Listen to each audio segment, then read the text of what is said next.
ইরানের সর্বোচ্চ ধর্মীয় নেতা আয়াতুল্লাহ আল খামিনি নিহত হয়েছেন।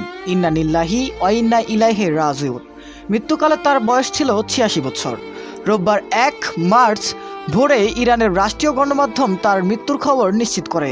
এর আগে যুক্তরাষ্ট্রের প্রেসিডেন্ট ডোনাল্ড ট্রাম্প দাবি করেন ইসরায়েল ও যুক্তরাষ্ট্রের যৌথ সামরিক অভিযানে খামিনি নিহত হয়েছেন। ২৮ ফেব্রুয়ারি শনিবার গভীর রাতে ইসরায়েল ও যুক্তরাষ্ট্র ইরানের একাধিক গুরুত্বপূর্ণ স্থাপনা, বিশেষ করে পারমাণবিক কর্মসূচি সংশ্লিষ্ট স্থাপনায় ব্যাপক বিমান ও ক্ষেপণাস্ত্র হামলা চালায়। ওই সময় তেহরানের একটি সুরক্ষিত স্থানে অবস্থান করছিলেন খামেনি। হামলায় লক্ষ্যবস্তুতে সরাসরি আঘাত আনলে তিনি ঘটনাস্থলেই নিহত হন বলে রাষ্ট্রীয় সূত্রে জানানো হয়। এই হামলায় তার পরিবারের কয়েকজন সদস্য নিহত হয়েছেন বলে জানা গেছে।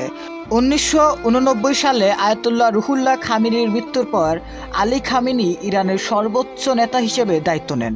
টানা ৩ দশকের বেশি সময় তিনি ক্ষমতায় ছিলেন।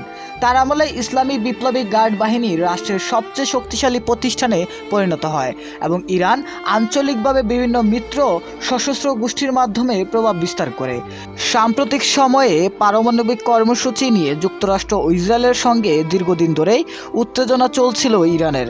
সবশেষ এই যৌথ হামলার মধ্য দিয়ে সেই উত্তেজনার চূড়ান্ত রূপ দেখা যায়, যা খামেনির মৃত্যুর মাধ্যমে নতুন এক অধ্যায়ে প্রবেশ করেছে। খামেনির মৃত্যুতে ইরান সরকার ৪০ দিনের রাষ্ট্রীয় শোক ঘোষণা করেছে।